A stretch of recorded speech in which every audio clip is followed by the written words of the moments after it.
3분 동안 집중해주세요. 코에 블랙헤드만 올라왔다 하면 코팩 붙이고 뜯어내는 분들 꼭 계시는데요. 이거 피부에 자극만 주고 모공 해결은 하나도 안 돼요. 집에서 블랙헤드를 깔끔하게 없애고 싶다? 방법을 아예 바꿔야 돼요. 1단계 세안. 기름은 기름으로 상대한다. 클렌징 오일이나 클렌징 밀크로 이 콧등, 콧망울 쪽을 부드럽게 롤링 해주세요. 이렇게 빡빡 이렇게 세게 문대는 거 아니에요. 녹여낸다는 느낌으로 이렇게 살살. 그 다음에 약산성 클렌저로 가볍게 씻어내면 준비 끝이에요. 이 베이스가 잘 돼야 다음 단계가 훨씬 잘 먹혀요. 2단계는 불리기. 이 제품은 메디필 제품이거든요. 메디필 엑스트라 슈퍼 9 플러스. 저는 이걸 쓰고 있어요. 이렇게 얇은 화장솜에 피지 클리너를 충분히 적셔서 블랙헤드가 많은 부위에 올려주세요. 그리고 여기서 꿀팁 한 가지. 이 클리너는 액체라서 공기에 닿으면 금방 말라버려요. 그럼 계속 더 빨라야 하니까 지갑도 부담되고 피부도 부담되잖아요. 이 화장솜을 올린 다음에 이 위에 립을 하나만 딱 씌워주시면 여기에 묻어있는 수분이 날아가지 않아서 피지가 훨씬 부드럽게 풀리고 피부 부담도 확 줄이고 비용도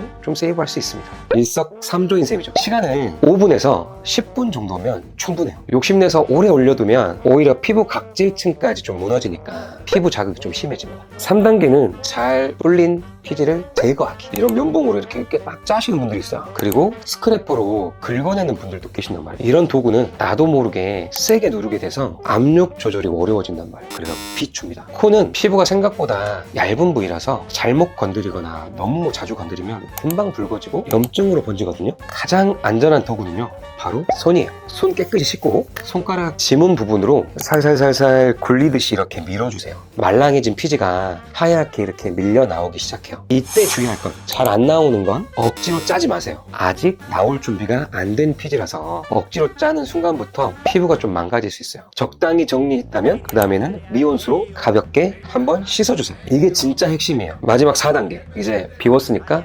채워야겠죠. 제거 직후에는 모공이 비어있는 데다가 피부가 가장 예민하고 건조해지기 쉬운 상태예요. 그래서 다른 노폐물이 들어가기 전에 보습을 빠르게 해서 그 비워진 공간을 채워줘야 합니다. 이때 보습을 제대로 안 해주면 피부가 수분 손실을 메우려고 피지를 더 만들어내거든요. 어려울 건 없어요. 스킨이나 토너로 가볍게 수분 딱딱딱 이렇게 공급해주고 진정 앰플이나 모공 타이트닝 앰플 이런 거 있죠. 이런 거 발라주시면 됩니다. 모공을 조여주면서 자극받은 피부 온도를 이렇게 쫙 내려주고 보습까지 한 번에 잡아줍니다. 마무리로 판테놀 같은 진정 성분이 들어간 수분크림 좀 듬뿍 바르면 끝. 그리고 평소에 모공이 신경 쓰이신다면 레티놀 성분 세럼이나 앰플을 꾸준히 써보세요. 각질 턴오버를 도와서 모공이 다시 이렇게 막히는 걸 좀 줄여줍니다. 알려드린 이 루틴 2주에서 4주 간격으로 한 번만 딱 해주세요. 이것만 더해도 코팩 없이 집에서 블랙헤드 깔끔하게 없앨 수 있을 거예요.